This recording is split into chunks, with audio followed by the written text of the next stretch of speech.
ఎవరైనా సరే currently if you are in job search, in future మీరు ఇండియా నుంచి యుఎస్ రావాలి అని అనుకుంటున్నారు, ఫ్యూచర్ ఆపర్చునిటీస్ కోసం you can definitely connect me on LinkedIn. ఇంటర్నెట్లో ఎక్కడ చూసినా సరే లే ఆఫ్స్ అని చూస్తున్నాం కదా, అది ఎంతవరకు నిజము అనేది క్వశ్చన్ మార్క్ వేస్తే it's true.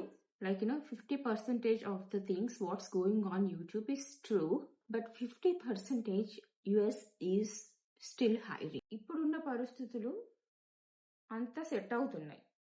Opportunities are growing up. It's not like in the past. Day by day opportunities are growing up. అది మీరు క్యాచ్ చేసుకుంటే మీ చేతుల్లో ఉంటుంది. ఇంకా మీరు లే ఆఫ్ జరుగుతున్నాయి, జాబ్ మార్కెట్ బాగాలేదు అని ఆ డైనమాలోనే ఉంటే మీరు ఎప్పటికీ అందులో నుంచి బయటికి రాలేరు. తెలిసిందే కదా మీ అందరికీ, కోవిడ్ టైంలో ఎంత అసలు ఎలా షట్ డౌన్ చేశారో తెలిసిందే. అప్పుడు కూడాను రిక్రూట్మెంట్ హైరింగ్ ప్రాసెస్ జరిగింది. సో అప్పుడు చాలా మంది స్ట్రగుల్ అయ్యారు. సో కంపారిటివ్లీ ఇది బెస్ట్. నేను మొత్తం అంతా ఎక్స్ప్లెయిన్ చేయను. అసలు ఈ యుఎస్ మార్కెట్ ఎలా ఉంటుంది, దాన్ని మీరు ఎలా డీల్ చేయాలి, అక్కడి నుంచి ఎలా డీల్ చేయాలి, ఇక్కడికి వచ్చిన తర్వాత ఎలా డీల్ చేయాలి అనేది మనం డిస్కస్ చేద్దాం. 2024 is the best with my experience. 2021 మేము చాలా స్ట్రగుల్ అయ్యాం during the COVID periods. Like we have been working as a contractors. So contractor jobs put అని తీసేసేవాళ్ళు అనమాట. So we have been struggling a lot. My only advice for upcoming talent and for the current talent is you know need to be panic అండి. అస్సలు panic అవ్వద్దు. ఎందుకంటే job market ఎప్పుడు fluctuate అవుతూనే ఉంటుంది. మీరు ఆలోచించాలి అసలు ఏంటి, వాట్స్ గోయింగ్ ఆన్. మనకి ఏంటంటే every individual has their own talent. Individual talent అనేది పాజిటివ్ ఆలోచనలతో పెడితే మీరు ముందుకెళ్తారనమాట. సో ఫ్యూచర్లో యుఎస్కి రావాలనుకునే వాళ్ళైనా, ఇక్కడ కరెంట్ ఉన్న వాళ్ళైనా, కరెంట్ జాబ్ కోసం స్ట్రగుల్ అవుతున్న వాళ్ళైనా, వాళ్ళకి బేసిక్ యుఎస్ జాబ్ మార్కెట్ ఎలా ఉంది అనేది బేసిక్ నాలెడ్జ్ తెలుసుకోవాలి. తెలుసుకుంటేనే మీ జాబ్ సెర్చ్ చేస్తుంటే దేనికి అప్లై చేస్తున్నాము, ఎలా అప్లై చేస్తున్నాము, అప్లై చేస్తే ఎంత క్విక్గా రెస్పాన్స్ వస్తుంది, అసలు రెస్పాన్స్ వస్తుందా ఈ ఫలానా కంపెనీకి అప్లై చేస్తే అనే థాట్స్ అనేవి మీలో జనరేట్ అవుతాయి అన్నమాట. ఇప్పుడు అందరికీ తెలియాలి, తెలుసుకునే బాధ్యత మీది. మనం యుఎస్కి వస్తున్నప్పుడు అది తెలుసుకోవాలన్నమాట. యుఎస్ జాబ్ మార్కెట్ అసలు ఎలా ఉంటుంది, దాని ప్రాసెస్ ఏంటి అనేది.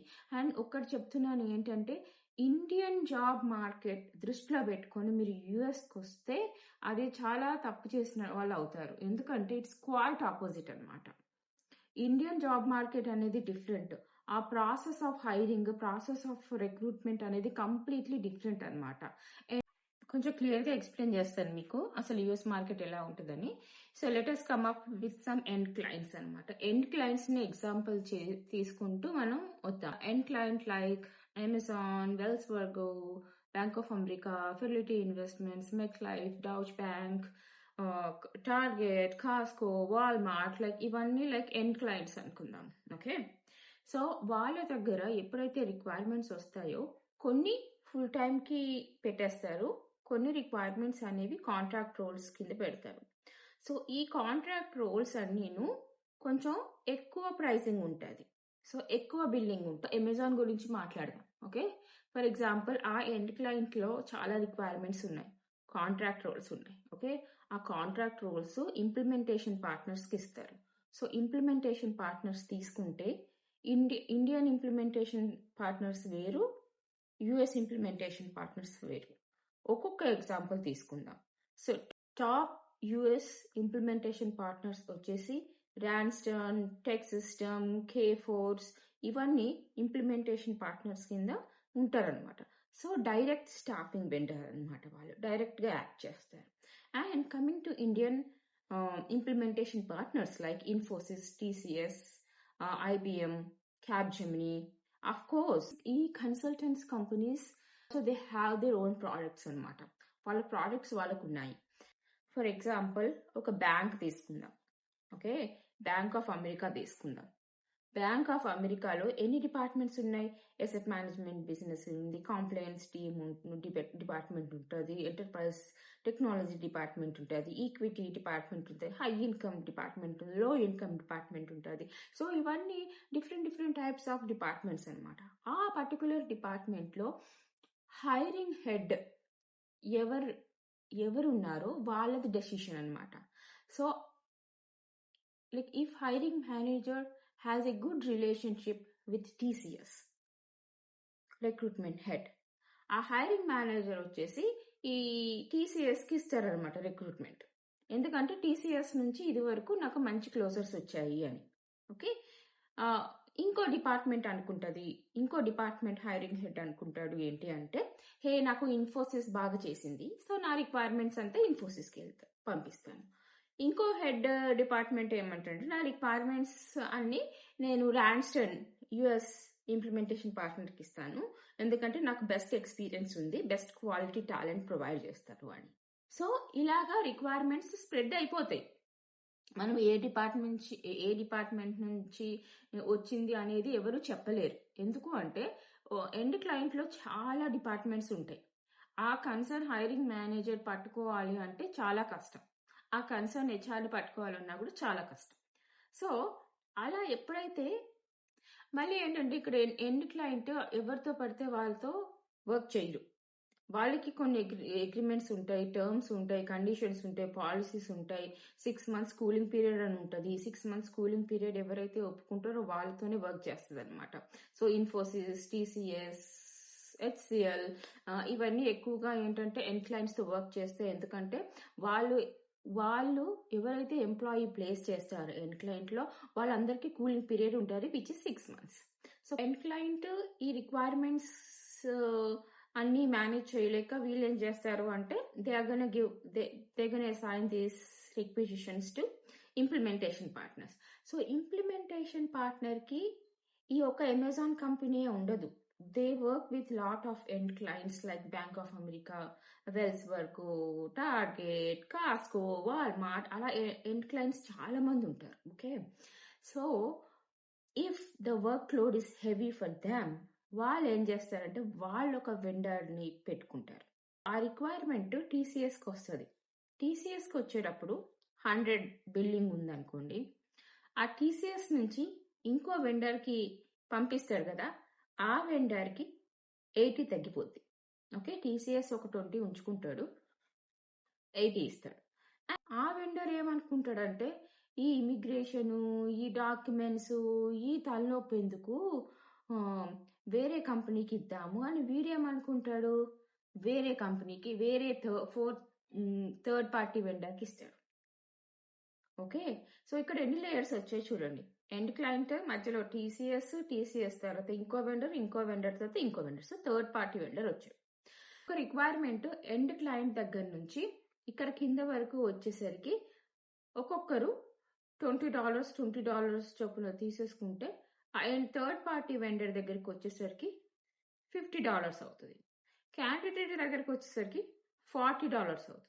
సో ఇవన్నీ మీరు ఐడెంటిఫై చేయాలి. మీరు ఎవరికైతే రెజ్యూమ్ సబ్మిట్ చేస్తున్నారో కొన్ని క్వశ్చన్స్ అడగాలన్నమాట.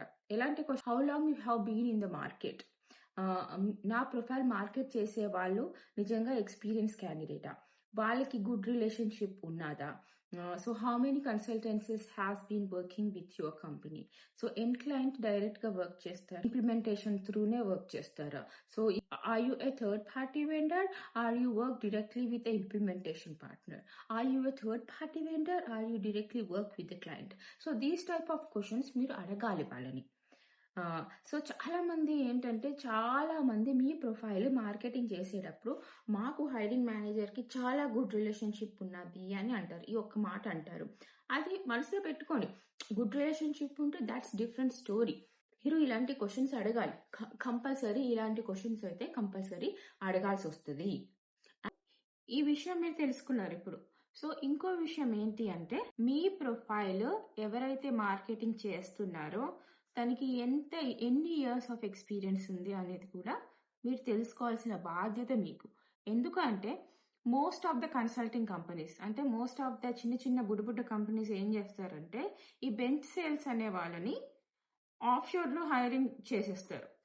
సో చాలా మంది ఫ్రెషర్స్ ఉంటారు. బెంచ్ సేల్స్ వాళ్ళకి ఎక్కువ ఎక్స్‌పీరియన్స్ ఉండటం వల్ల మీకు అడ్వాంటేజ్ ఏంటంటే మీ ప్రొఫైల్ అనేది త్వరగా ప్లేస్ అవుతదనమాట. సో దీనికి చాలా కాంటాక్ట్స్ ఉంటాయి. Since if he has a good experience like he have a good relationship with end క్లయింట్‌తో లేకపోయినా సరే అట్‌లీస్ట్ ఇంప్లిమెంటేషన్ పార్ట్నర్స్‌తో గుడ్ రిలేషన్‌షిప్ ఉంది అంటే మీ ప్రొఫైల్ త్వరగా సబ్మిషన్ అవ్వడానికి, త్వరగా షార్ట్ లిస్ట్ అవ్వడానికి అక్కడ అవకాశం ఉంటది. సో మీరు జాగ్రత్త పడాలి ఏంటి అంటే మీ ప్రొఫైల్ అనేది ఎవరి చేతిలో పెడుతున్నారు? మీ ప్రొఫైల్ అనేది ఎవరితో మీరు మార్కెట్ చేయిస్తున్నారు అనేది కూడా మీరు దృష్టిలో పెట్టుకోవాల్సిన విషయం. అండ్ ఇంకో పీస్ ఏంటంటే హ్మ్. జాబ్ ఇక్కడ దిగిన తర్వాత జాబ్ ఎవరికైతే లేదో వాళ్ళు ఒక తప్పు పని జేస్తారు. మీ కరెంట్ ఎంప్లాయర్‌తోని మార్కెటింగ్ చేయించుకుంటారు. ఇంకో ఇద్దరు, ముగ్గురు కన్సల్టింగ్ కంపెనీస్‌తో గూడా మార్కెటింగ్ చేయిస్తారు. సో, అక్కడ ఏమవుతది అంటే for example me current employer పేరు ఏ అని పెట్టుకుందాం. ఓకే. ఇంకో ఇద్దరు కన్సల్టెన్సీ కంపెనీస్ బీసీ అని పెట్టుకుందాం. సో, మీ ప్రొఫైల్ ఆల్రెడీ ఏ కంపెనీతో మార్కెటింగ్ జరుగుతూ ఉంది. బెంచ్ సేల్స్ అసోసియేట్ డిఫరెంట్ కంపెనీస్‌కి సబ్మిషన్స్ చేస్తూ ఉన్నాడు. ఓకే. సో, మీ కంపెనీ ఏ బెంచ్ సేల్స్ అసోసియేట్ మీ ప్రొఫైల్ ఆల్రెడీ టీసీఎస్‌కి సబ్మిట్ చేశాడని అనుకుందాం. ఓకే. సో, మీరు జాబ్ తెచ్చుకోవాలనే ఎక్సైట్‌మెంట్‌తోని మీ ప్రొఫైల్ అనేది బీసీ కంపెనీస్ కూడా సబ్మిట్ చేయడం జరిగింది. సో, ఈ బీసీ కంపెనీస్ కూడాను టీసీఎస్‌తో వర్క్ చేస్తారు. అది గుర్తుపెట్టుకోండి. ఓకే. ఈ బీసీ కంపెనీస్ కూడా మీ ప్రొఫైల్ టీసీఎస్‌కి సబ్మిట్ చేస్తారు. అప్పుడు ఏమవుతదంటే అక్కడ క్రాష్ అవుతది. టీసీఎస్‌కి ఇంపార్టెంట్ ఏంటి అంటే relationship with the vendors is most important than the resume. అది ఒకటి ఇంపార్టెంట్‌గా గుర్తుపెట్టుకోండి. సో, ఎప్పుడైతే ఆ 3 కన్సల్టెన్సీస్ నుంచి ఒకటే రెజ్యూమ్ టీసీఎస్‌కి వస్తే, ఆ టీసీఎస్ అనే ఈ స్టాఫింగ్ కంపెనీ ఎండ్ క్లయింట్‌కి సబ్మిట్ చెయ్యదు. ఎందుకంటే టీసీఎస్ డెస్క్‌లో ఎన్నో ప్రొఫైల్స్ పడుతూ ఉంటాయన్నమాట. మనం ఏబీసీ కంపెనీస్ గురించే మాట్లాడాము. కానీ ఆ కంపెనీస్ లిస్ట్ ఏబీసీడీఈఎఫ్జీహెచ్ఐజేకే అలా వెళ్ళిపోద్దనమాట. అన్ని కంపెనీస్ నుంచి ప్రొఫైల్స్ వస్తాయి టీసీఎస్‌కి. సో, మీరెప్పుడైతే 4-5 కంపెనీస్‌తోని మార్కెటింగ్ చేసుకుంటే అది మీకు డిసడ్వాంటేజే అవుతది తప్పితే అడ్వాంటేజ్ అయితే అవ్వదు. ఇది మాత్రం పక్కాగా మైండ్‌లో పెట్టుకోండి. మీరు ఇంకొకటి చేయాల్సింది ఏంటంటే మీ ప్రొఫైల్ వేరే కన్సల్టింగ్ కంపెనీస్‌కి ఇవ్వటం కాదు. మీ ప్రొఫైల్ మీ కంపెనీతో మార్కెటింగ్ చేయించుకోండి. మీ ప్రొ నేను ఒక కాన్ఫిడెంట్‌గా చెప్తున్నాను ఏంటి అంటే, మీ ప్రొఫైల్ అనేది డైరెక్ట్ క్లయింట్‌కి అయితే సబ్మిట్ చేయడు మీ కంపెనీ. ఎందుకంటే డైరెక్ట్ క్లయింట్‌కి సబ్మిట్ చేస్తే మీరు వెళ్ళిపోతారు అనే ఉద్దేశంతో definitely he is not gonna submit your profile to end client. So, he is gonna submit to implementation partner or like any middle layer. So, మీరు చేయవలసింది ఏంటి అంటే ఇక్కడ top companies in United States అని కొట్టేసి అప్లై చేయటం మొదలుపెట్టండి. Okay. So, full time రోల్స్‌కి అప్లై చేయడం మొదలుపెట్టండి. సో, ప్రతి ఒక్క కంపెనీస్‌కి 2 పోర్టల్స్ ఉంటాయి. ఒకటి ఫుల్ టైమ్ జాబ్స్ పోస్టింగ్ చేసే పోర్టల్ ఒకటి, కాంట్రాక్ట్ రోల్స్ పోస్టింగ్ చేసే పోర్టల్ ఒకటుంటది. సో, అది తెలుసుకోండి మీరు. ఒక ఫర్ ఎగ్జాంపుల్ అమెజాన్ ఉందనుకోండి. అమెజాన్ ఫుల్ టైమ్ జాబ్స్ అన్నీ ఒక పోర్టల్ వెబ్‌సైట్‌లో పోస్ట్ చేస్తారు. ఆ పోర్టల్ వెబ్ పేజ్ ఏంటో మీరు తెలుసుకోండి. అండ్ కాంట్రాక్ట్ రోల్స్ అన్నీ ఇంకొక కాంట్రాక్ట్ వెబ్ పేజ్‌లో పోస్ట్ చేస్తారు. ఆ పోర్టల్ మీరు తెలుసుకోండి. సో, మీరు ఉన్న రె మీ మీరు చేయాల్సింది ఏంటి అంటే, ఆ ఫుల్ టైమ్ జాబ్ పోస్టింగ్స్‌కి ఏదైతే ఉన్నాయో you start applying for those role. Okay. So, అది అక్కడ మర్జ్ అవ్వదు. ఎందుకు అంటే మీ ప్రొఫైలు మీ కన్సల్టింగ్ కంపెనీస్ మీ ప్రొఫైలు మీ కంపెనీ ఏదైతే టీసీఎస్ కంపెనీస్‌కి సబ్మిట్ చేసిందో, ఆ టీసీఎస్ కంపెనీ వేరే పోర్టల్‌లో సబ్మిట్ చేస్తది. సో, మీరొచ్చేసి ఫుల్ టైమ్ రెక్స్ ఉన్న వెబ్ పేజ్‌లో అప్లై చేస్తారు. సో ఇది బేసిక్ ఇన్ఫర్మేషన్. బేసికే కాదండి, చాలా పెద్ద ఇన్ఫర్మేషన్ మీరు తెలుసుకోవాలి. ప్రతి ఒక్క కంపెనీకి 2 వెబ్ పేజెస్ ఉంటాయి. ఒకటి ఫుల్ టైమ్ వెబ్ పేజ్, ఒకటి వర్స్ట్ కేస్‌లో మీరు ఫోర్త్ వెండర్ చేతిలో పడ్డారే అనుకోండి. Okay. So you have been struggling financially. మీరు ఎన్ని ప్రాబ్లమ్స్ చెప్పినా, ఎంత చేసినా they will not accept and cut the layer in between the process. అది గుర్తుపెట్టుకోండి. మీరు ఎట్టి పరిస్థితుల్లో ఆ రిక్వెస్ట్ అనేది పెట్టొద్దు. ఫర్ ఎగ్జాంపుల్, మీరు మీ కన్సల్టింగ్ కంపెనీలో వర్క్ చేస్తున్నారు. ఓకే. మీరు ఐడెంటిఫై చేశారు చాలా లేయర్స్ ఇన్ బిట్వీన్ ఉన్నాయి అని. మీరేం చేశారు? మీరు పైన ఉన్న ఒక లేయర్ని తో మాట్లాడారు. హే, నాకు స్ట్రగుల్ అవుతుంది, నేను మీ దగ్గరికి రానా అని. సో ఆ విధంగా మీరు మాట్లాడొద్దు. ఇంకో స్మాల్ సజెషన్ మీకు చెప్పనా? ఇది easy suggestion, but you have to act as very smartly అనమాట. వెరీ స్మార్ట్గా యాక్ట్ చేయాలి. చెప్పమంటే చెప్తాను నేను. మీ H1B పిక్ అయింది, మీ ఎంప్లాయర్ కోసం వెయిట్ చేస్తున్నారు, ఎప్పుడు పిలుస్తాడా యుఎస్కి వెళ్దాము అని. సో మీరు అక్కడ ఉండగానే, H1B పిక్ అయిన వెంటనే అక్కడ ఉండగానే మీరు జాబ్ హంటింగ్ అనేది మొదలు పెట్టచ్చు. Okay. You start applying for end client. So end client ఎవరైతే H1B స్పాన్సర్షిప్ వస్తుందో ఆ ఎండ్ క్లయింట్కి అప్లై చేయండి. అప్లై చేసి చెప్పండి, నేను ఇప్పుడు కరెంట్లీ నేను ఐఎమ్ ఇన్ ఇండియా, నేను మీ కంపెనీకి రావడానికి నాకు అట్లీస్ట్ 3 months పడుతుంది అనే